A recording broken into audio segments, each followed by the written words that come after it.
Hello everyone, कैसे हैं आप सब और क्या हाल समाचार है आपके। देखिए, एक बंदा है, पीएचडी की है उसने, आईआईटी में पढ़ा है और स्विट्जरलैंड भी गए हैं रिसर्च के लिए, बर्लिन गए हैं एक्सपेरिमेंट्स के लिए। दुनिया की नज़र में सक्सेसफुल इंसान है, लेकिन एक रात पता है उसकी माँ ने उसे कहा, बेटा मेरा मंगलसूत्र बेच। और उस वक्त सोचो कि उस बंदे के ऊपर क्या गुजरी होगी। जमीन फटे और वो उसके अंदर घुस जाए। तो अगर किसी की माँ ने कभी ऐसा कहा हो तो कैसा फील होगा। और यही फील हुआ था डॉक्टर पताबीरामन जी को 2006 में, पहली सैलरी के सिर्फ 5 दिन के बाद। और उसी दर्द ने उन्हें बदल दिया एक ऐसी जर्नी पर जहां से आज वो लाखों लोगों को फाइनेंशियल फ्रीडम का रास्ता देते हैं। तो आज वो पूरी जर्नी नंबर के साथ, इमोशन के साथ बताऊंगा। और वो एक गलती जो शायद आप भी करते होंगे, यानी इस जर्नी में कि जब किसी इंसान को कहे उसकी माँ कि मेरा मंगलसूत्र बेच दो, उसके पास पहली सैलरी आई हो, 5 दिन हुए हो, क्या होगा। तो ध्यान से सुनिएगा, लाइफ चेंजिंग वीडियो होगी। डॉक्टर पट्टू की पहली सैलरी आई थी, नई जॉब, आईजीसीएआर से आईटी शिफ्ट हो रहे थे, वो जिंदगी ट्रैक पे आ रही थी। और 5 दिन के बाद पिताजी को क्या हुआ, फीमर बोन फ्रैक्चर हो गया। हॉस्पिटल गए, डॉक्टर ने बोला शायद कैंसर है, ब्लड कैंसर। 30 दिन बाद दूसरा बोन भी फ्रैक्चर हुआ। बिल आने लग गए, मेडिसिन, इंजेक्शन, 35,000 रुपये पर मंथ सिर्फ मेडिसिन का खर्चा था, घर का खर्चा अलग।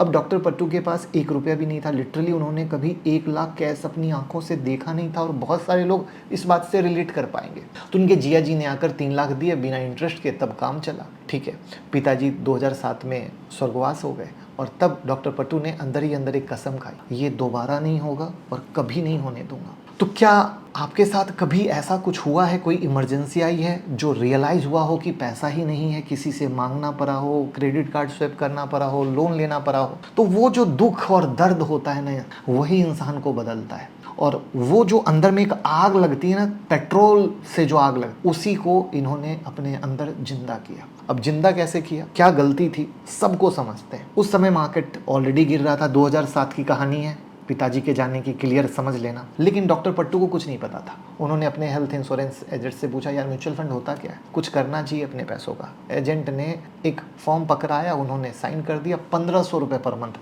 कुछ करना चाहिए पैसों से, ऐसा नहीं कि उनके पास बहुत पैसा था, 1500 रुपये पर month. Sundaram tax saver ELSS dividend plan, बस इतना। कोई रिसर्च नहीं, कोई प्लानिंग नहीं, कोई गोल नहीं, बस वैसे ही जैसा तुम में से बहुत लोग पहली बार इन्वेस्ट करते हो ना, किसी ने बोला इन्वेस्ट कर दो, कर दिया आपने, बस क्यों कर रहे हो पता नहीं। ठीक है, और ये इन्वेस्टमेंट सीधा 2008 के सबसे बड़े क्रैश में हुआ। आपको पता होगा, सेंसेक्स 21,000 से गिरकर 8,000 आ गई थी।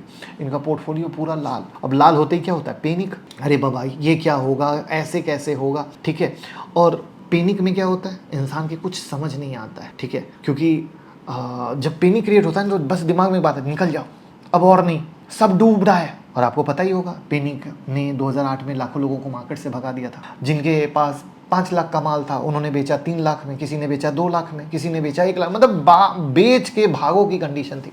और फिर 2014 में वापस मार्केट कहाँ, 21,000 क्रॉस कर गया था। तो जो एग्जिट हुए वो बस देखते रह गए। पता है डॉक्टर पट्टू ने क्या, कुछ नहीं किया।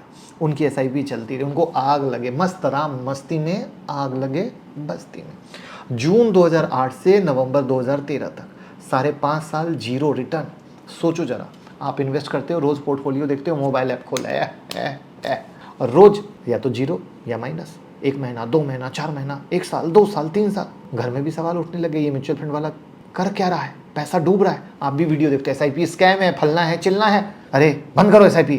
ठीक है, डॉक्टर पट्टू खुद दोनों तरफ से सोचते थे, लेकिन एक चीज़ थी जो उन्हें रोकती थी, मुझे ये पैसा अभी नहीं चाहिए, रिटायरमेंट में चाहिए, 28 साल बाद, अभी निकालना क्यों है। और यहाँ एक इंटरेस्टिंग सी चीज़ हो रही थी जो उन्हें पता ही नहीं था। जब मार्केट गिरता है और आप SIP करते हो तो यूनिट सस्ती मिलती है दोस्तों, मिलती है ना, जो आपके स्क्रीन पर देख रही है। अब कैसे, एग्जाम्पल के लिए बताया है कि आप रिलेट कर पाओ। जून 2018 1500 रुपये की SIP थी, NAV मान लो 25 अप्रॉक्स का, तो 60 यूनिट मिले। दिसंबर 2008 1500 का, मार्केट गिरा, NAV 12 रुपये की, 125 यूनिट आए। दिसंबर 2019 1500 रुपये की SIP है, NAV 15 की, 100 यूनिट आए। दिसंबर 2010 1500 रुपये की SIP, 18 रुपये की NAV, 83 यूनिट आए। तो मैं एक एग्जाम्पल से बताना की कोशिश ये कर रहा हूँ कि मार्केट जितना नीचे है, मरा हुआ है, सरा हुआ है, यूनिट आपको मिलते जा रहे हैं, रिटर्न जीरो है, पोर्टफोलियो लाल है, सही है, लेकिन जो यूनिट का कलेक्शन है वो हो रहा है।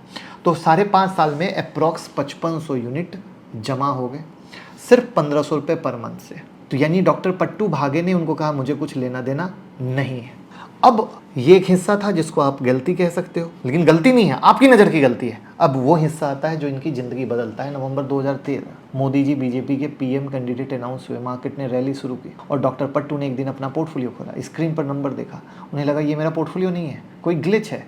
यूनिट गिरने लग गए 10, 100, 1000 और एनएवी जो 13-16 की थी पहुंच गई 28-30। अब 5500 यूनिट 30 से मल्टीप्लाई कर दो, 1,65,000 की वैल्यू इन्वेस्ट किया, 1500 गुने 66। मैं एक एग्जांपल बताने की कोशिश कर रहा हूँ, यानी 99,000 का बना 66,000 का प्रॉफिट, सिर्फ रुकने का फायदा। उन्होंने कहा कि अगर मैं ये अमाउंट ज़्यादा करता तो कहीं और पहुंच जाता। यानी उन्हें रियल पावर समझ में आया, यानी जिस पैनिक को हम विलेन मानते हैं वो एक्चुअली इनका हीरो निकल के आया, वो इनको समझ में आया। तो अब आता है वो हिस्सा जो ज़्यादातर लोग मिस करते हैं, और यही एक चीज़ है जो ऑर्डिनरी इन्वेस्टर को एक्स्ट्रा ऑर्डिनरी बनाता है। अब सिर्फ एसआईपी नहीं किया उन्होंने, हर साल अपना एसआईपी अमाउंट 20-25% बढ़ाया।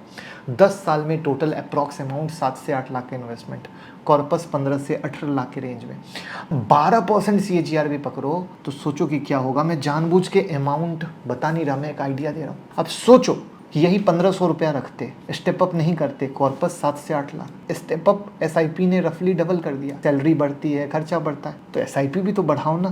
कंपाउंडिंग का गियर सीधा 5वें गियर में चला जाएगा, ये सोचना ही नहीं है, ये किसी को नहीं करना है। तो दिस इज द प्रॉब्लम जहां हमें समझना पड़ेगा। एक और चीज जो डॉक्टर पट्टू ने की, जो बहुत कम लोग करते हैं, उन्होंने धीरे धीरे अपना इक्विटी एलोकेशन बढ़ाया। 2008 में जो इनका इक्विटी एलोकेशन था वो ज़्यादातर एनपीएस और गवर्नमेंट बॉन्ड में था। फिर धीरे धीरे ये बढ़ाते बढ़ाते 2020 तक 60-65% तक ले आए। अब सोचो कि कोई इंसान 10% की इक्विटी पे बैठा है, एनपीएस यानी गवर्नमेंट बॉन्ड वगैरह ज़्यादा ले रखा है, और अब उसको बढ़ा के कहाँ ले गया, 60% तक जाए। कोई शॉर्टकट नहीं, कोई टाइमिंग नहीं, बस एग्जाम्पल है, फिक्स इनकम और इक्विटी, बस 2 चीज़ें और कुछ नहीं चाहिए। तो अब आप अगर इस एग्जाम्पल से रिलेट करना चाहो तो आप क्या रिलेट करोगे? हर इंसान की ज़िंदगी में ये मौका आता है, हर इंसान की ज़िंदगी में टाइम आता है। आपकी ज़िंदगी में कोविड आया, अभी आपकी ज़िंदगी में 2 साल से मार्केट रिटर्न नहीं दे रहा है, आप लोग परेशान हो, हर दिन पोर्टफोलियो खोलते हो, अब सही नहीं है, अब गलत नहीं है, मार्केट स्कैम है, एसआईपी स्कैम है, मार्केट डूब जाएगा, इकोनॉमिक क्राइसिस हो जाएगी। क्या आप 25 साल सोचते हो? क्या आप एसआईपी बढ़ाते हो? क्या आप खर्चे रोकते हो?